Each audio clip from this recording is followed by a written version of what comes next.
Hi, my name is Ted Morrissey. I'm a writer here in the Springfield area. I mainly think of myself as a fiction writer, specifically a novelist. But a few years ago, around starting 2016 or so, I began writing a series of poems, which I think of as my Laertes sequence. And these are a series of poems which I was inspired to write because my father passed away in 2012 rather suddenly, and I was kind of having a hard time processing that. And then I wanted to write some poetry. So, as I said, in about 2016 or so, I started writing this series of sonnets in apostrophe to my father. And they are specifically Petrarchan sonnets, although not too formally structured in terms of rhyme scheme and meter and that sort of thing, but sonnets nevertheless. So I'm going to read a few of the poems of the sonnets from my Laertes sequence. And the first one is titled Shroud, and it is to my father, but it's mainly about my mother after his passing. Your left behind clothes still occupy closets and clotheslines in the basement. She refuses to donate them away, insisting that family may want them, implying should want them. But it feels like clothing oneself in Laertes' shroud, where an unfinished thread may hang exposed, left incomplete by clever Penelope, who wove and unwove to keep the suitors at bay, to halt time, delay the fated, just as she is doing now, to stay the completeness of your death, leave the final act unfulfilled, a thread left unfixed. Clothes hang here, are folded there, frozen, amplifying your absence more than the framed photos on the walls as she awaits your sail, white on the horizon, gift of beneficent gods. This next sonnet is titled Pilgrim, and it actually makes a kind of an opaque reference to Vachel Lindsay, a famous local poet, and specifically his home, which is on 6th Street in Springfield. I grasped your absence, the sudden ceasing of a strong breeze, a winter and a spring and a thickening summer later, before the home of a poet, long dead, who calls visitors from afar, small in number but devoted to their pilgrimage and their modest homage to his gospel of beauty. It unsteadied me for a moment like a blind blow to the knees. You would call no more. Your plain and quiet voice of reason would call no more. I looked toward the poet's home where pilgrims entered seeking something, lingering still.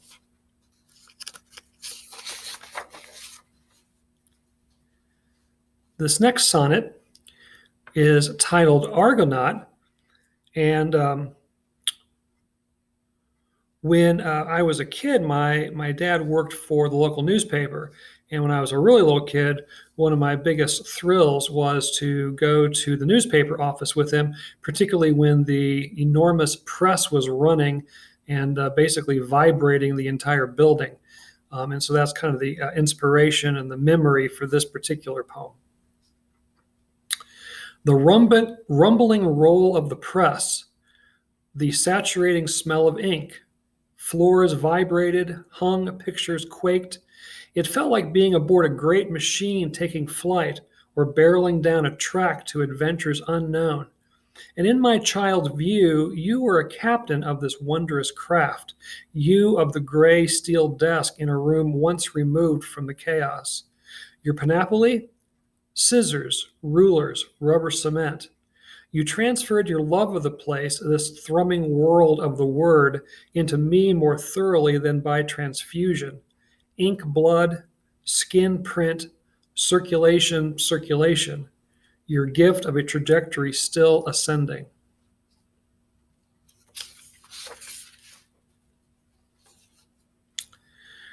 This next sonnet is titled Awakening. And my dad never really gardened as I was growing up, but when he retired, for some reason, he took up particular interest in gardening. Maybe he'd had it all along and just didn't have time for it until he retired. And in particular, he became interested in in roses, which can be particularly difficult to grow. He spent a lot of time reading books about it and tinkering with it and doing all kinds of things, but he seemed to really enjoy it. But that's the inspiration for this poem. In retirement, you first took up flowers. Then later, the rose arrested your attention. Not quite an obsession, but still a preoccupation. A buzzing in your ear, like a height of summer bee who hovers at the stamen. The bloomless vines grew wild, entwining the homemade trellis, birthing only thorns. They reached out like amorous assailants. Undeterred, you planned and pruned, prepped and pared, powdered and prayed, sprinkled and sprayed. Long winters musing over books borrowed from distant libraries. Then one summer came a single white head, blushing at the bee's overzealous coronation.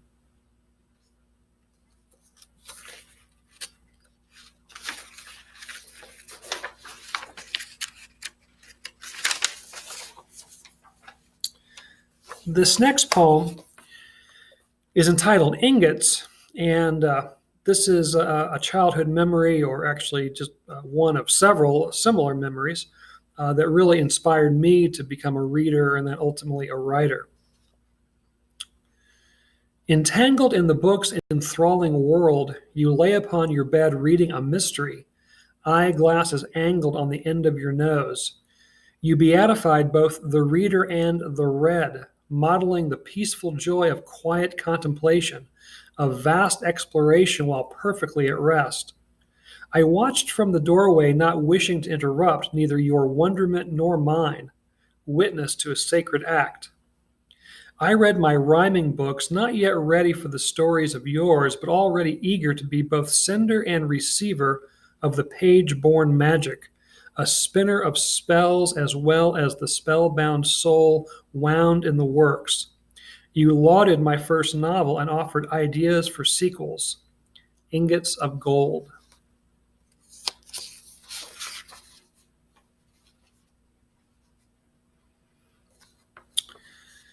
This sonnet is titled Dignity, and I guess it's probably pretty self-explanatory, so I'll just dive right into it. The gray suit was pricey, 3 pieces of fine wool, more expensive than any apparel you wore in life.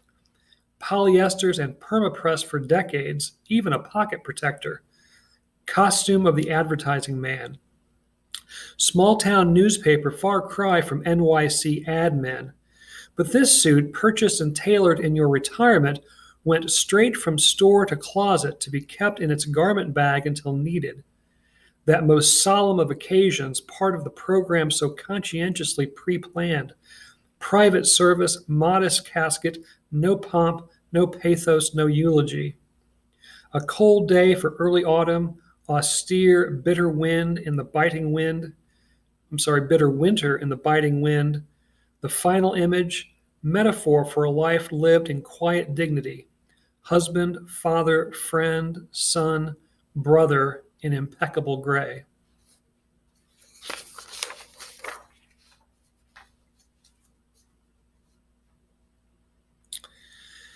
This poem is titled Symmetry, and actually plays with some of the same imagery as in the previous poem, but a different inspiration.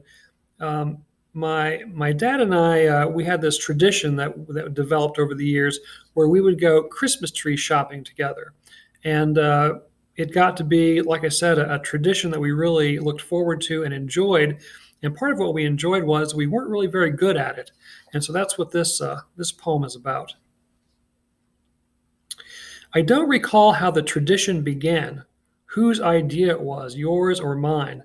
The quest to buy the most misshapen Christmas tree in town, searching lot after lot, scratchy carols piped over the PA systems, until we located truly the least lovable pine. We'd bring it home to be weighed down with mismatched baubles, further distorting its already far from perfect form. But we pretended we chose it for its beauty, its beau ideal symmetry. and everyone's boisterous needling was part of the annual play. Wintry fall morning, you're closing like a sad ending book.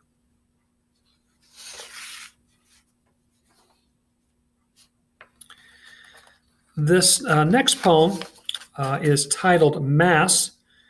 Again, I think it's probably self-explanatory. You and your brother were Catholic schoolboys, which meant daily Mass in the ways of the Romans who crucified Christ. You didn't care for the 60s reforms, the new rituals felt cold and common, the body and blood reduced to mere wafer and wine.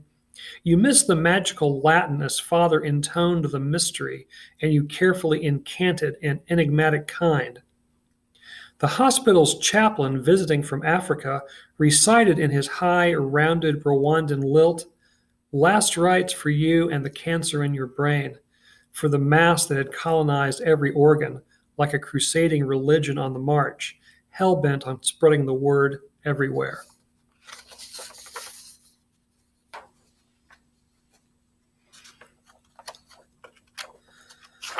And just have two more here. This poem is titled Obsolescence, and it's about the fact that my father was something of a hoarder in certain regards, and one of the things he liked to hoard was license plates. This is back in the days when you didn't just put a new sticker on your license plate every year, but rather got a whole new license plate, and he really liked to hang on to the old ones for some reason. License plates from vehicles long gone hung in the garage on a rusted nail. Each year a different color, the oldest encased in cobwebs, suggesting you never took them down to sort through memories of whatever cars and road trips they may evoke. Whatever carefree conversations and long peeling laughs caught between the plates. Whatever bachelor dreams, whatever life was before we came along.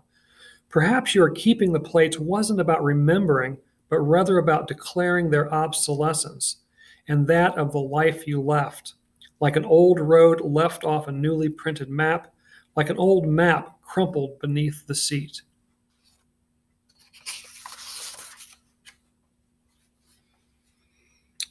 And finally, this last sonnet is titled Acts.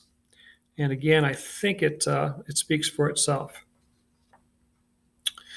You answered William's most profound question the moment you received the prognosis, not to be. An act of generosity in keeping with the way you lived your life, to spare us the travails of a lingering demise, a pointlessly protracted last act, weeks of emotional wreckage to weigh and sift after heart-wrenching hospice, catastrophe, in every sense with no curtain call. The question settled, you cast off the nighted color for a more fitting role, Yorick, jesting with the nurses who measured your dramatic decline until you were insensible, then done. 5 days, like 5 acts, from diagnosis to death. I find myself asking, did I know you well? And so I'm sure I'll go on writing those sonnets for quite a while, but I appreciate your giving me a chance to read the few that I have written. Thank you very much.